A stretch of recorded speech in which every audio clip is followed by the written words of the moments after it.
Well, good morning, everybody. Welcome to the ICT Educator webinar series for the fall of 2020.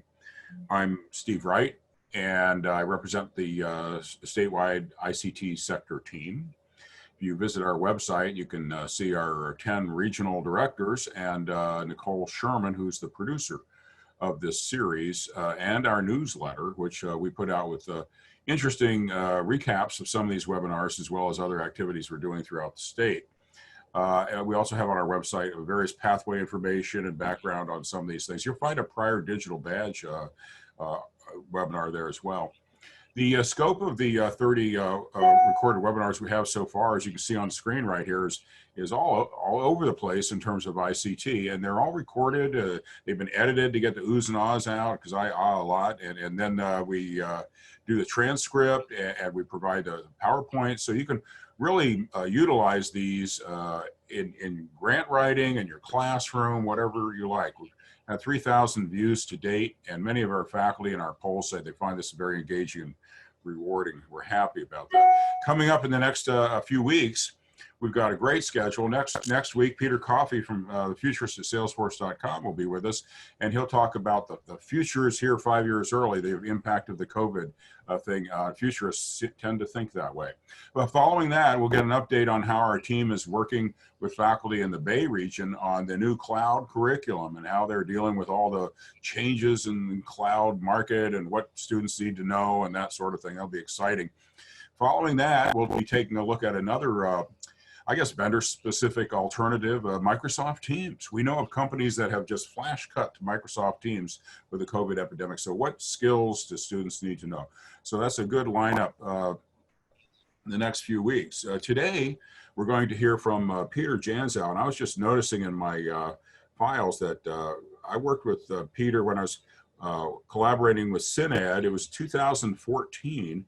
We did 2 roundtables, one in Northern California, one in Southern California. The Southern California one was on healthcare. That was 6 years ago. And since then, I've followed Pete as he left Pearson Acclaim, and now he's vice president of Credly. And if there's anybody who knows this market, it's Pete. And he's out there dealing with everybody. He's on whisper level protocol with all kinds of CEOs around the world. So we're going to get the straight scoop today. To help Pete a little bit, we're going to kick this off with a little survey where we're going to find out from you what entity you represent or come from, and also a little bit about your current experience with digital credentials or digital badges. I mean, if you still want to say badge, that's okay, but most of us are kind of moving on beyond that. We're moving into, oh, digital credentials, you mean? And so that's where we are now. Well, Pete, you got a diverse crowd here. All right, I see a few familiar names and faces, so good to be back. Good morning, everybody. Steve, I can't believe it's 2014 that we started this conversation. That's wild. I'm gonna go ahead and share my screen. So yesterday when Steve and I were talking about where we get started with this update conversation, he said, you know, everybody is dealing with the pandemic and the economic impact, and that's really front of mind for everybody. So can we start there maybe? So I did dig up some really interesting data. I don't know if all of you have been following the Strata Center's work, but we're going to start there. Then we're going to talk a little about the State of the Union. Oh, Richard's back. Hi, Richard. Good to see you again. And then we'll look a little about what specific kinds of applications digital credentials are being implemented particularly in response to this economic situation, the crisis going on right now with the pandemic. We can take a look at some community college examples, and then I saved a chunk at the end to talk about hot topics or kind of emerging ideas in the digital credential landscape. So let's start with this Strata survey work. And again, I encourage you to check it out if you haven't had a chance to look at the full results. They do updates about every 2-3 weeks, and they've been following this topic since March. So you can see data around work and education just by looking back in their reports over time. So this is the one that came out last week, a week and a half ago, based on their regular survey of 1,000 American adults. So they're like community colleges, they're focused on adult learners as their audience. This most recent one, they were focused on who are our adult learners, how is their interest in education changed in 2020, and what's front of mind for them. So I thought setting the context for us before we get into digital credentials and how colleges are using them or industry, and starting with who the audience is, adult learners who want to try and get some education or training, who want to skill up so that they can improve their lives. Understanding those kinds of factors now they've changed in today's marketplace is probably a great place to start. So the adult learners who responded to the survey are 25 to 44.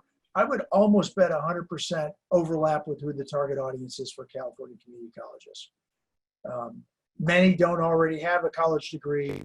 I think in professional and continuing ed and workforce development programs at community colleges, it's been our experience that maybe half of those people already do have a degree, but they're reskilling or they're changing paths or careers. So 6 out of 10 were interested in pursuing education after school, but they got diverted.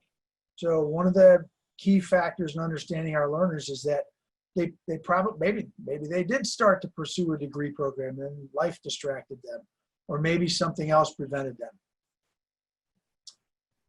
And these are also learners who aren't necessarily at the top of the pile. These aren't the UCLA students. These are students who are, again, using learning to try and advance their lives and maybe haven't had a successful experience in education before. All right, so let's take a look at how Strata is recording changes during 2020 in this challenging year that we've all been having to live through. Not surprisingly, right? The economy gets disrupted and people lose their livelihood. Paying bills and improving the quality of their life has become front of mind, and those are spike increases compared to 2019. And things that, you know, looking backwards, are kind of nostalgic for, right? Motivation to have a more flexible schedule. That was high as a priority in 2019 has kind of slipped down. People are just coping at this point. I found this interesting. People are more likely to enroll in education now than they were before the pandemic. So there's a receptive audience, right? Even though they're less confident that what they're going to complete through the education system will actually be valuable to them. So kind of almost contradictory indicators there. And this is really where the story led for me, right? That watching the trends away from degree-oriented milestones. Degrees take a long time to achieve, and towards non-degree pathways, things that can be more immediate and that can contribute to economic livelihood in a faster period of time. So skills training and non-degree credentials dominate this graph. And I don't think that's too surprising to people, but it might help you building the business case with your dean or with your college president to show them this and tell them how you might want to adapt or become more flexible with your programming. These 4 value dimensions, I think, were really kind of interesting, right? Everybody is looking at what return on investment they can get for whatever dollar they're spending these days. They need to get there faster, cheaper, at a more convenient way. It needs to be relevant, needs to really help me advance my personal goals. I want education that's going to help me find a job, keep my job, or get promoted, right? And then lastly, wouldn't it be great if I didn't have to start over every time I started after a new milestone? And at the end of this, we're going to have a little conversation about stackable or prior learning assessment or college credit recommendations and how I think that's going to be a really important and interesting emerging topic in the next 12 to 18 months as regards digital credentialing programs. We're already seeing a lot of commercial programs going down this path, and it's going to begin to, well, I think it represents an untapped opportunity for a lot of colleges. So again, for the people who are preferring non-degree training programs, they're looking at better value and more benefits for jobs. Likewise, if you start with less education, you're interested in stackability. So again, some obvious outcomes for those of us who've been in education for a long time. It's not going to surprise us, but there is some data to back this. And like I say, I found this Strata data to be really interesting, and hopefully you find it useful as you begin to formulate your own strategies. So some quick updates about Credly. The landscape we work in is this alternative credentials landscape. In the middle of this year, UPCEA published a hallmarks study. We call it a book, but it's more of a booklet. It's probably 80 pages long, but it's available at the UPCEA website. And it covered the terrain for what's going on in credential innovation. You know, almost 750,000 different types of credentials are out there. Higher education is responsible for producing more than half of those. In the badge landscape, more than 50 million badges have been issued to more than 25 million earners. And this is specifically not a Credly platform promo or a Credly company promo. I'll tell the story of digital credentials using Credly examples. And because of the volumes that we operate at, we can speak for the entire marketplace. But these terms in particular are broadened out across the landscape, across all different kinds of programs and all different kinds of providers. So a quick background on Credly. We operate at the largest scale. We've got the most credentials in our universe. We've got the most users of the platform. We work with branded organizations who invest in the quality of their credentials. So the one consistent acid test, and Steve's heard me talk about this for 6 years now, is that credential resume worthy? Is that credential going to be persistently valuable to the learner in their life and in their career? So we have a focus on skills, job roles, and increasingly reflecting in real time what's going on in the changing landscape for skills and job roles. Credly was founded back at the dawn of the Open Badges movement. The Credly platform was the original reference platform for the Open Badges standard. Acclaim, which is the company that I was a co-founder of that began under Pearson, was founded at the same time. We spun out of Pearson in 2018. We merged with Credly, who were our largest competitor at the time, and that made us the largest network of credentials and credential issuers and credential earners. Earlier on in this year, we passed 35 million credentials outstanding in our network and more than 16 million learners. So we're working with thousands of issuers. The growth, again, has gone well beyond the tipping point, tens of millions of credentials out there, and the earners are rapidly learning about this as the standard, kind of the standard way to talk about skills and competencies and what you know and what you can do and how that might help you advance. So who's in the network these days?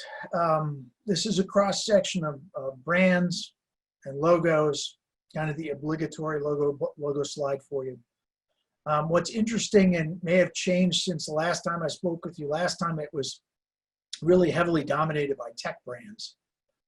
And certainly Microsoft and Cisco and IBM and Oracle and Apple and Dell and all of those familiar names, especially in California, Intel, all of those have been very active and long-standing participants in this digital credentialing universe, side by side with some of the big professional nonprofit associations, groups like the Project Management Institute or CompTIA.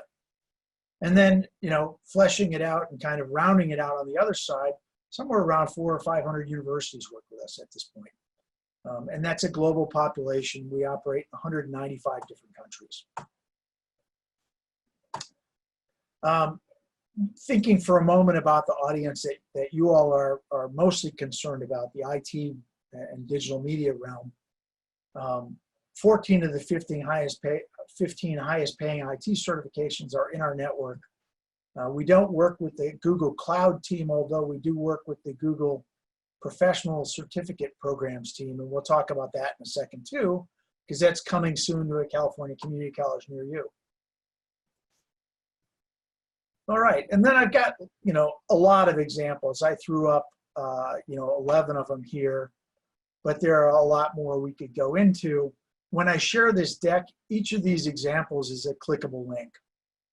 So you can click on it and go to the catalog landing page for these colleges and see what kinds of badges they're issuing, how they've structured their program, et cetera.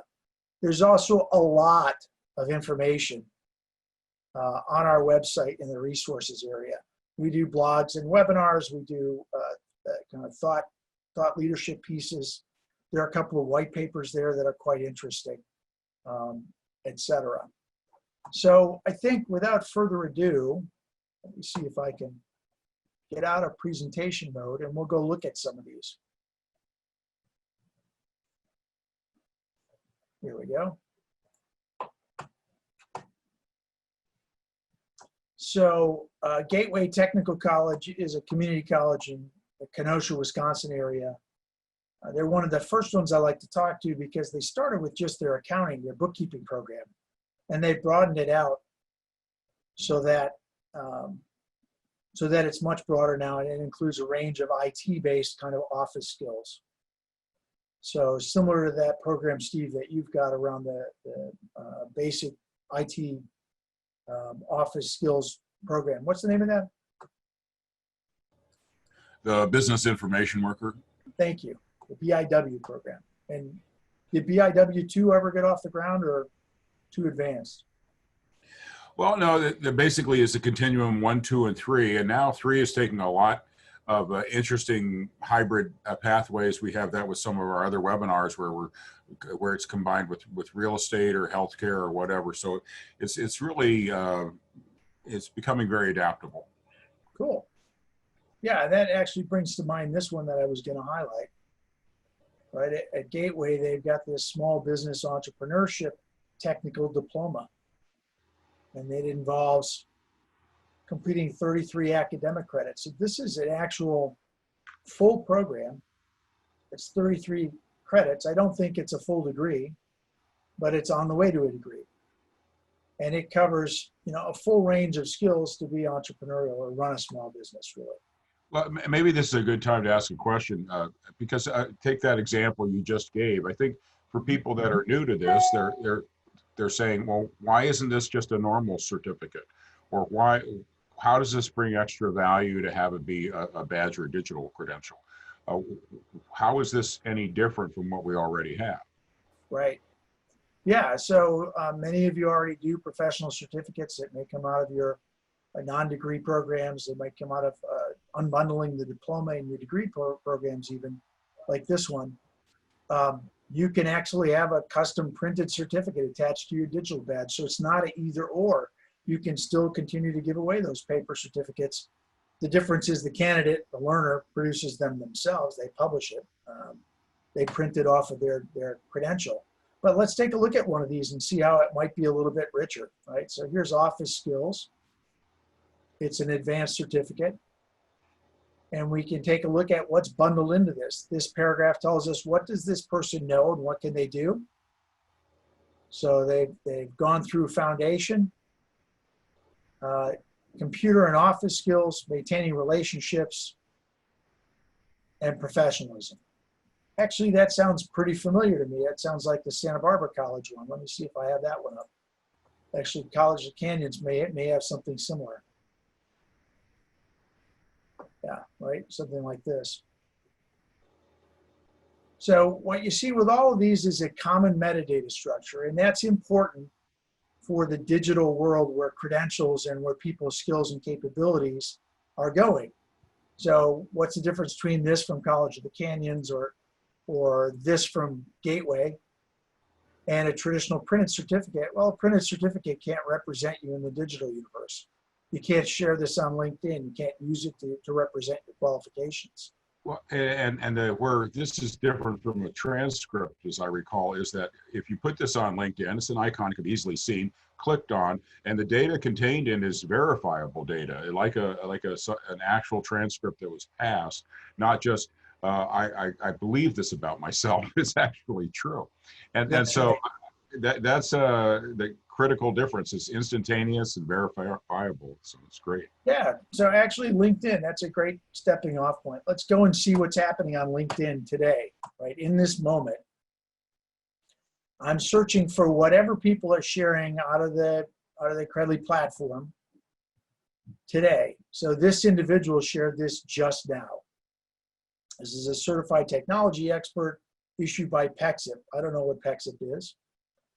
As we scroll down 2 minutes ago, Mukesh shared his new Azure Fundamentals certification. And Annie shared her achievement from the Trade Desk, which is an advertising technology platform digital marketers use. Here's one that Coursera and IBM issue related to their cybersecurity program, which was actually just launched. Right? And as I go down, I see lots of different kinds of achievements, all using the same digital format and all constructed the same way. So let's go click on one of these. And Steve, like you said, we can see it was issued to this individual on today's date. We can click the verify button. We can verify that this is in good standing at this time. So if I'm an employer and I see someone's digital credential presented to me, it's not like seeing a line item on a resume where you have to trust it at face value. You can actually go in and confirm the information off the digital credential. And again, you'll notice the same metadata high structure is applied to every kind of achievement. So this is one called cyber threat intelligence. This is a brief description of what this person knows and what they can do. Down here are the 2 criteria for what you have to do to earn this. This is a course assessment-based badge based on a course offered through Coursera and provide the content for which is provided by IBM. Now in between here, we've got various different tags that represent skills or dimensions that are embedded in this. You can actually click on each of those tags and follow the individual profile, right? So you could say, all right, let's look at threat management as a skill. How is that used in today's workforce, right? What jobs might I see? Or if I live in California, what jobs are involved with threat management in California?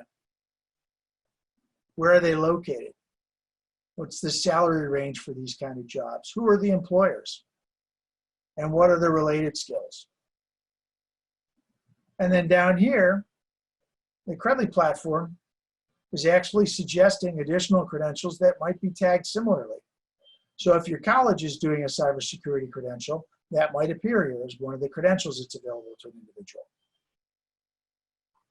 So now we've gone from just structuring the data around the learning outcome to connecting that data up to the local job context. So when we think about those adult learners who are looking for education that can impact that and really benefit them, help them improve their lives.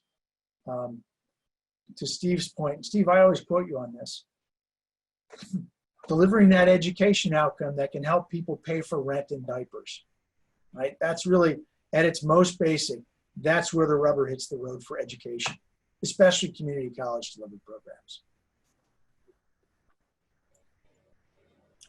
So anyway, that's an example of how a badge works. And like I say, we could go back and scroll down this list in LinkedIn. If you're curious about it, you can just search for this phrase when you're done with this call. View my verified achievement. That's a catchphrase from the Acclaim platform. It'll pull up today's list, and it's different every time. Hey, Richard, look what I found. Cisco Networking Academy. There you go. So for the longest time, we were trying to get the Networking Academy to issue credentials. Earlier this year, they came on with their, I don't know, 1.5 million historical credential earners, people who've come through Cisco Networking Academies. So, and when I say this is a network, that's what I mean, right? We can go to some of these programs, some of these individuals, we can see how they're combining credentials at various levels and beginning to collect a whole portfolio, right? So anyway, so that's kind of what the credentials look like in real time. There are a couple of ideas. So I'm going to go back to the deck here and we'll go at the bottom of the hour. So I want to leave some time for us to have a discussion and to bring up more credential related questions.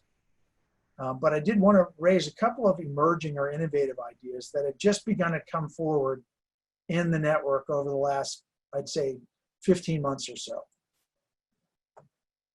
So the first is collaborations across brands, and you saw me jump to that Wake Tech credential there originally. IBM has a blockchain curriculum. They've authorized Wake Tech to distribute that. Wake Tech is a community college in Raleigh, North Carolina. IBM has a big office in Raleigh, North Carolina. They need developers for blockchain stuff. So they collaborated to create this curriculum, distribute it, and have the individuals who are enrolled in it earn these credentials, which become a signal for IBM of employment. So again, let's go back and see if I can find that live credential. Here it is. You can see in the network, it's issued by Wake Tech, but it's authorized by IBM. That's the kind of the cornerstone idea behind collaborative credentialing, collaborative skills development and credentialing. And again, same structure, right? You've got descriptive metadata that structures what the outcome is, talks about what skills this person has applied, and defines what the criteria are. And again, we've got, see, what's this? This is database administrators is what they've chosen to map this to. I guess that's close. You're not going to find many listings for blockchain these days. If I wanted to look at blockchain more specifically, right now we're down to 7,000 jobs, not 8,700. But you're probably not going to get a blockchain specific job from a community college course or certificate program. You probably will get a start on something, but it may not take you all the way to that job role. So that's one example. The other example, same idea, is this Google IT Support Professional Certificate. And this is a program many of you may have heard of already. Steve sent me something this morning that said that the college system is going to be collaborating with Google to distribute this same program through California community colleges. Steve, do you want to talk about that for a second? Well, we're going to have a webinar on that on October 21st, and Tina Ahn is on the call right now. She can speak to it if she wants to. But we've had a relationship where we've, I think there's Jobs for the Future and Google through this IT thing have helped make it available to the colleges to launch. I'm not sure how many actual implementations we have, but we can share that information in the chat bar. But it's very, very successful. Looks good. We have college presidents call me up and say, "Hey, how do I get that thing?" And so we know there's this thing of branding with the Google IT that sells. I mean, it attracts students and people like it, and they put it on their LinkedIn profile. And you know, Richard's on the line here. We know Google IT. We looked at it very closely. He did a big study of it himself. He's the kind of our resident expert on the curriculum and the rigor and all that other kind of stuff. He compared it with his years with Cisco, and he says, you know, we actually have more rigor in what we have already, but this is very accessible and it reaches out to a lot of people. And also it's got that Google name. So when you think about education and the people we're trying to serve, we got to bring them in. And so part of it is the branding. Yeah, I don't know if you want to add to that, Richard, but and that's really, I think, the gist of what's emerged in the last, like I say, the last couple of years, is the groups that are in the network collaborating with each other to reinforce each other's brand and to try and multiply the value for the learners. So this curriculum started by Google, originally distributed through Coursera and only Coursera. They're in the process now of bringing it back in. They're going to be talking to community college partners, distributing the same curriculum to community colleges and issuing the same credential if you complete it through a community college or if you issue it if you complete it through Coursera. Now, some kind of power user features that I want to focus on here in this Google credential. The first is they've set it up so it's a 5-course certificate program. That's pretty common, right? There are a lot of parallels for that in a community college curriculum. They've actually had this program evaluated by ACE. So although you can complete it through Coursera, you can also take it using this ACE endorsement and bring it to your college and say, I'd like to get the 12 college credits for this, please. I've earned this credential. Can you apply this to my advanced standing? And so let me just raise that specter for a second, the notion of credit for prior learning and advanced standing. We'll come back to it because I'd love to have a discussion about it. And then if we look at the rest of the Coursera collections, these professional certificate programs, we go back and we see this other credentials. So what happens is, if you earn that first credential, when you earn it, it has a recommendation that you go get CompTIA A+ certified. It provides you a landing page and a fast track to get CompTIA certified. If you get both CompTIA and Google credentials, you earn this additional credential, a meta credential, if you will. So remember, we talked about the collaborative nature of these network badges, if you will. You've got Google and the school or the delivery partner. You've got Google and the delivery partner, and now you add CompTIA. So now you're really starting to see the power come forward when you're communicating with employers. You know, is this really a replacement for an associate's degree to qualify someone? Well, you can see Google and CompTIA are thinking, yes, it is. It's good enough to get started on a job. And then the question becomes, how can the colleges take this combination of Google and CompTIA and give somebody a fast track to get that associate's degree? Why should they have to start over and take all that college coursework? Why can't we get to the point where we see what they've covered already and we're going to give them credit for that, right?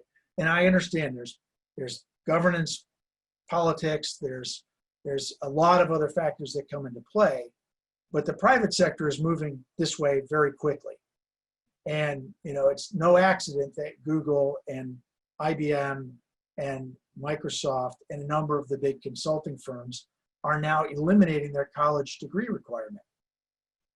Now, what'll be interesting, I think, is in the post-COVID world, with the economy being in a recession the way it is, if they're going to go slower on that.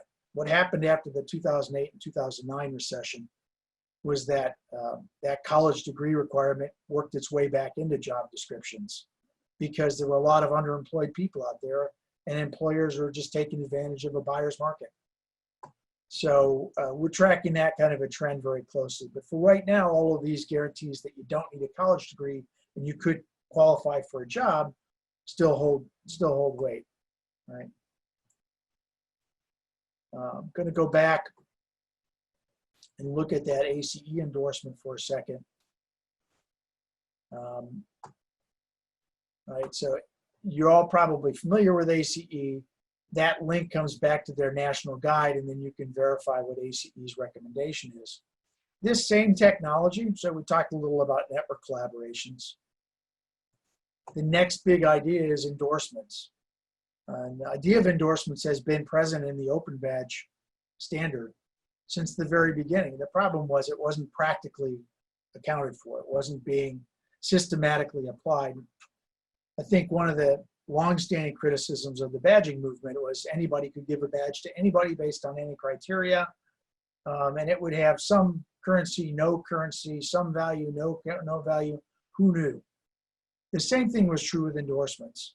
So the way the idea of endorsements has been applied so far is Steve gives Pete an endorsement for the badge because he likes it. It's a stamp of approval. It's a thumbs up indicator. What we've done in the Credly ecosystem around professional skills and professional credentials is to put much more structure into that. And the same way that we said badges should represent resume-worthy achievements, we're saying actually endorsements need to have complete information too.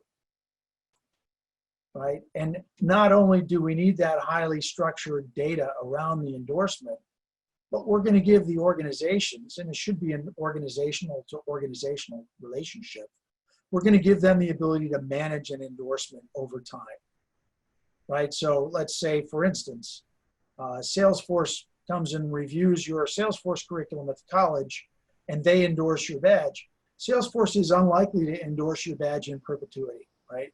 If you want to use that Salesforce brand or that Microsoft brand to try and drive the currency of your credentials, of your outcomes in the local employment marketplace, there's a two-way relationship there. There's a permissioned relationship. Salesforce is going to want to say, we're going to endorse it for this year, but maybe not for next year. Next year, we want to review it again and make sure that it still meets our requirements. And this came from that original core idea for college credit recommendations from ACE, right? They do these learning evaluation services, but they don't last forever. It's a learning evaluation based on this version of the program in this year for this amount of time. And when those things pass, then the program has to be re-reviewed, the endorsement needs to be renewed, et cetera. So that's a little bit of difference in how we're applying the idea of endorsements but again, trying to build value. And then with endorsements comes the ability for individuals to generate their own transcript based on their badge profile, so that they get a very highly formatted, nice looking PDF transcript. They can send it directly to the registrar at the school.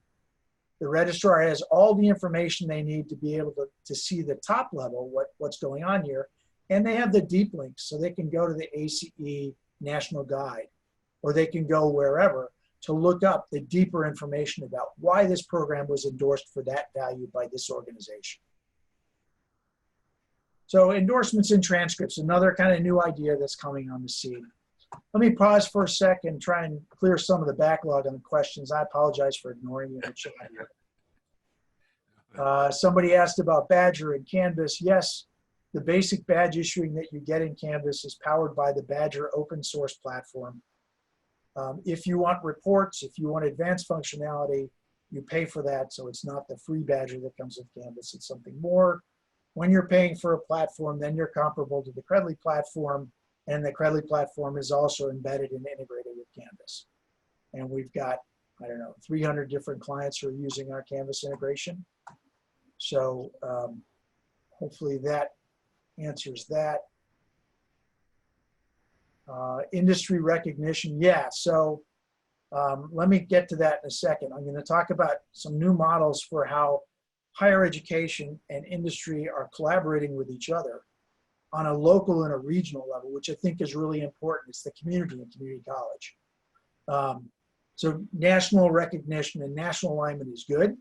If your programs are aligned with the Cisco Networking Academy or with the Apple Education Program or the Microsoft Education Program, that's great. If you're an Autodesk certified instructor and you distribute your Autodesk curriculum that way, all that's great and necessary, but where the rubber hits the road for the learners is getting local industry involvement. So we'll talk about that in a second.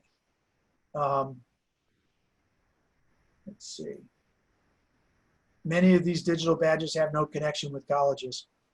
Yes, Charlotte, that's true. The examples I'm showing you are sort of state of the art and best practice, and those are coming from industry first. Higher education struggles to come to a common language around outcomes. Faculty often resist having their courses tied to outcomes. There's a lot of different factors, cultural factors, why higher education hasn't been able to as effectively leverage this notion of machine readable, highly structured information that talk about what learners know and what they can do.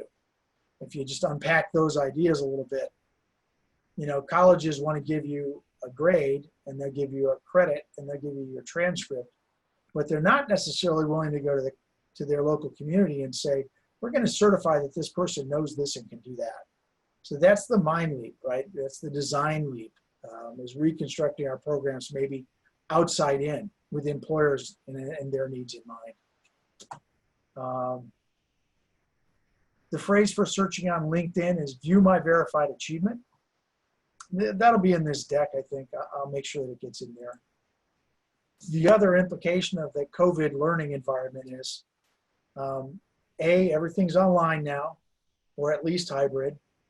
And B, when you bring everything online, it's open access to everybody. So a high school student might, in fact, get some of these credentials and ask for credit in college, or just go straight to employment and then come back and get their degree as they work their way through life. So,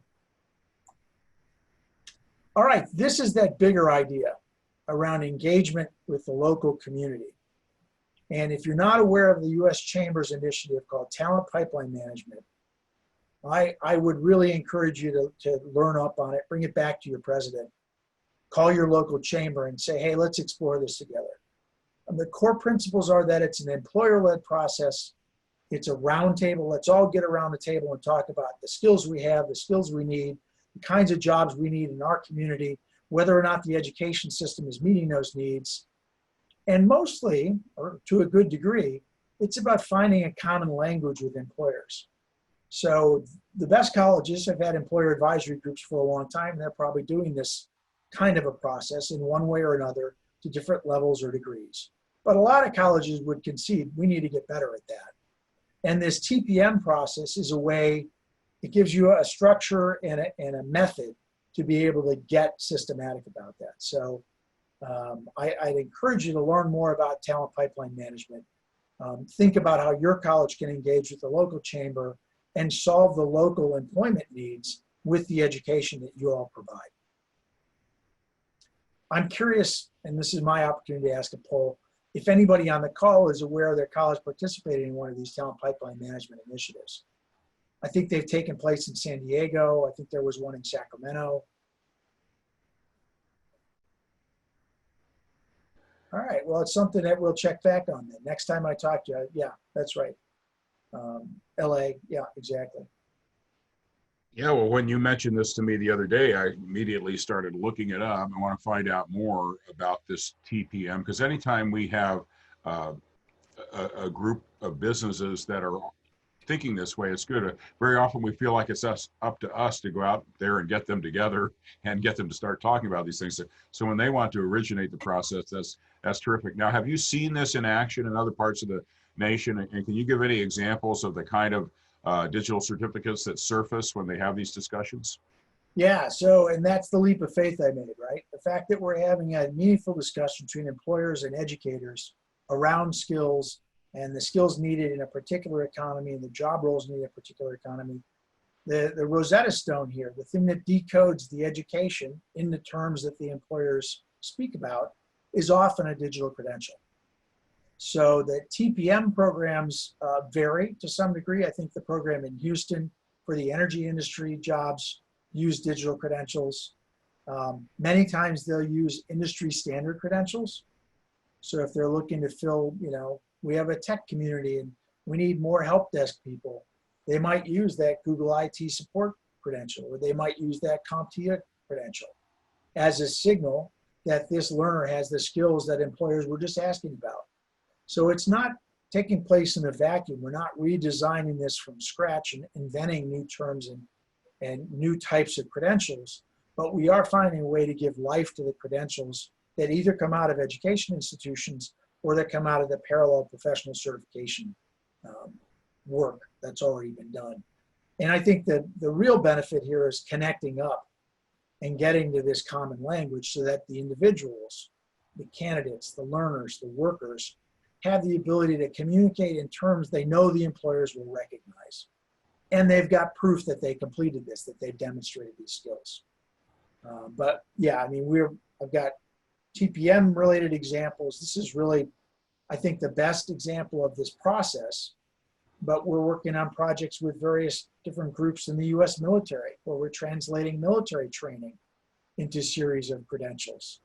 And then ACE is evaluating that training for college credit so that there will be this digital currency that a service member can take when they get out of service or while they're in service and transfer in, using that transcript function, transfer in what they've learned in one context to another and get credit for it, right? I think that's I don't want to use the word Trojan horse because there's nothing deceptive about it. It's wonderful.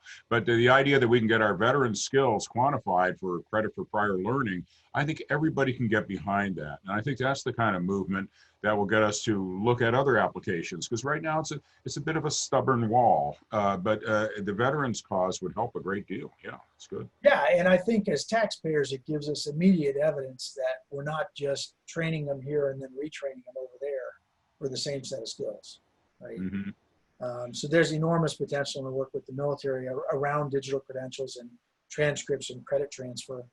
We're working with ACE now, exploring early ideas around how we can build a marketplace for adult learners to be able to shop for colleges. And, you can think how a marketplace dynamic might really come to bear to their advantage there. I'm going to go to this college instead of that because I can get 3/4 of the way done with my goal here, and that place is only offering me 30%. So I love the way it shifts the dynamics so that the learners are the ones who are in power. A student's market. Yes. Yeah, exactly. And then the last example I give is South Bend, Indiana, did an initiative that was all around skills. It was essentially this talent pipeline management type of a process, but it wasn't US Chamber driven. It was driven by the mayor's office there and by the Peter Drucker Institute. where they said we got a lot of underemployed and unemployed people and a lot of underutilized education resources. We're going to solve that problem. And they brought everybody to the table again, found common language, set up a series of stackable credentials so that they can solve the immediate employment need. How can we get this person into a better job so they can pay their rent? But also not just throw that away, have that person be able to use those stackable credentials towards an associate's degree at the local community college. So anyway, next time I talk to you all, I hope to hear you guys telling these stories about how you're doing this at your local or regional level.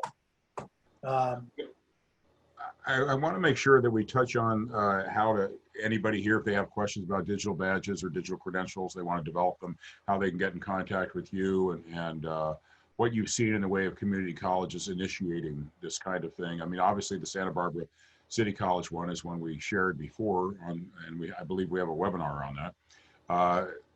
Do you have any guidance for people of how they can get started with Credly? Yeah, sure. We've got, first I'd invite you to the community. We do a lot of programming for higher education, and particularly higher education collaborating with industry. And so if you go to our site, you're likely to stumble across these things in the resources area. I'm available, always happy to take a half hour and brainstorm with people. Our client success managers, if you're already working with Credly, the client success managers are our conduit for best practice. So like today, when I had to do this talk, I said, who are the best examples you guys would give of community colleges who are making the most of this idea? And I'll give you, I'll put up my email address here at the end as well. But in short, there should be lots of avenues for you to engage with Credly, to reach out to us, to take advantage. There's a really nice playbook around industry engagement that Brenda Perea, who works on our team, put together based on her experience in the state of Colorado, where they were solving a talent and skills pipeline problem for the advanced manufacturing sector. And again, it used this same sort of an engagement model. Let's all get to the table. Let's find a common language. Let's set up a common series of credentials so that the colleges can issue those credentials to people who've demonstrated those skills, and the employers in Colorado can hire those skills.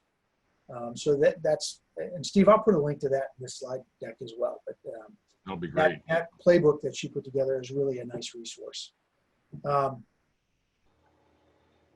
Let's see. So what's this alumni thing you got in front of us? Yeah, so the last idea that's emerging. As you issue credentials to your learners, wouldn't it be nice if your local employers could come and search for them? So somebody was just talking here about they're ready to go. Yeah, Richard, the ready to go employees as defined by the local employers. One way to do that would be to go through this process, get those people skilled up, give them the credentials, and then set up the alumni directory so that the employers themselves can come in and find people who've earned those skills, demonstrated those skills that they define. So that's sort of the last innovative idea that I wanted to bring forward today. There's a lot more we could continue the conversation on it, and I would welcome that. Again, here are some discussion points, right? Credit for prior learning, pathways, bridges, crosswalks. I know when we worked with Melissa down at Santa Barbara City College, and they were putting together their Career Skills Institute, it was important that they had not just skills to get you a job, but also bridges and crosswalks, so you could take those stackable credentials and apply them towards an associate degree path. And again, drawing this full circle, the focus here is on adult learners who are in the middle of life and need to use their education just in time. I need just in time, need to know skills to help me find a job, keep my job, or get promoted, maybe switch career paths. We're seeing a lot of talk lately around, this sector, mining or manufacturing might be declining in my community, but healthcare is booming. How can we do skills transition? How can we take an assessment of where learners are today, what skills and experiences they bring in, and then help them apply it to a new context? I think that's all super ripe terrain for community colleges, thinking about programs and program design. And then lastly, this notion of accelerated pathways, right? People shouldn't have to pay to start over. They shouldn't have to start over at ground zero.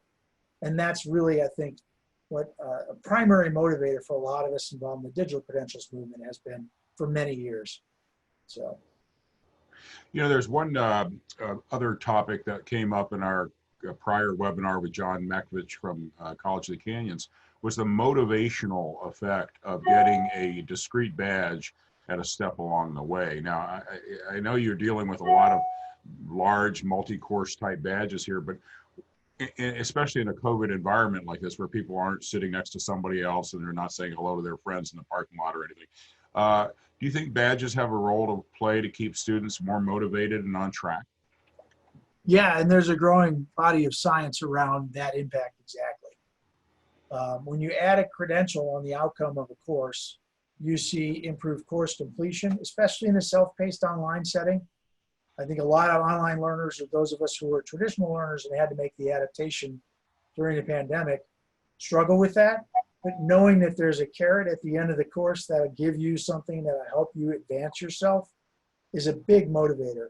And we've seen, a lot of the early pioneers here, we'll talk about improved completion of courses, improved course scores. They know that it's for a credential, and so they take it more seriously. Improved progression of multiple courses, completion of milestone certificates, or even stackable things that become a full degree.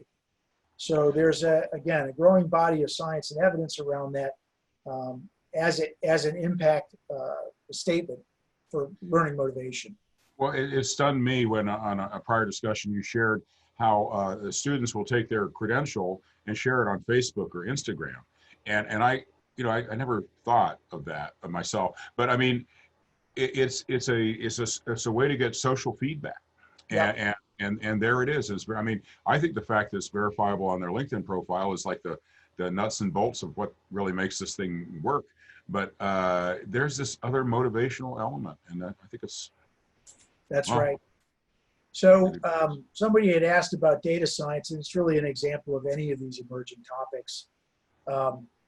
I would encourage you, so find a way to earn a badge, set up an account. When you have an account, you can use this search bar. And then you just search by the tags you're interested in, right? So if I'm looking for skills that are related to data or badges, right? Different badges. Here's the list of data related badges, and there's more than 50 of them. But let's say I've got some familiarity with SAS. So I'm going to explore the SAS Academy for Data Science, right? And if I need more information about how I can get involved in that, all the information is packed into the digital credential, right? Or, free kinds of things in data. I know IBM has Big Data University. I think it's called Cognitive.ai now. But that's a good free track. And some of these organizations are doing this curriculum model. I talked to the IBM people this morning, and Steve, they actually want to have you come back to talk to the IT Certification Council about better ways to engage with the California community colleges. So I'll be hitting you up with that as a quid pro quo for this talk. You get to come visit us in mid-October, and that'll be all the IT certifying groups. Well, let's make sure it's a post-COVID, because I want to have a steak. Yeah.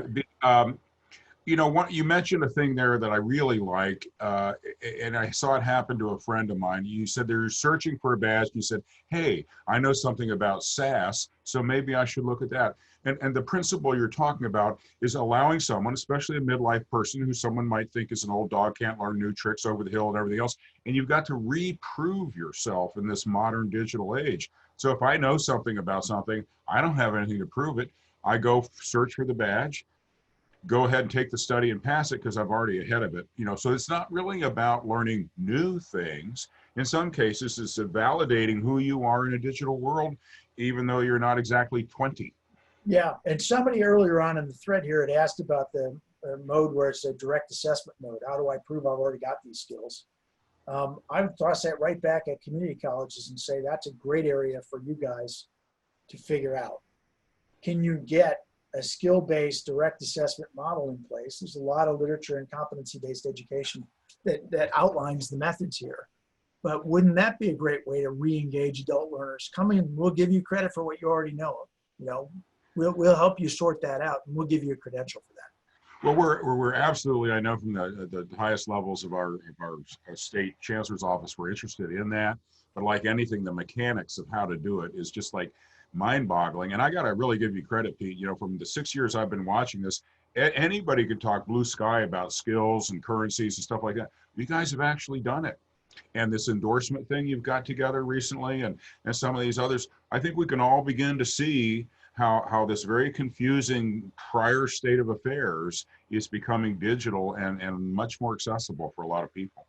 And you know, Thank you. maybe I should have started the story there, but really the first phase of our growth was around trying to get people familiar with digital credential concepts and get them to issue at volume.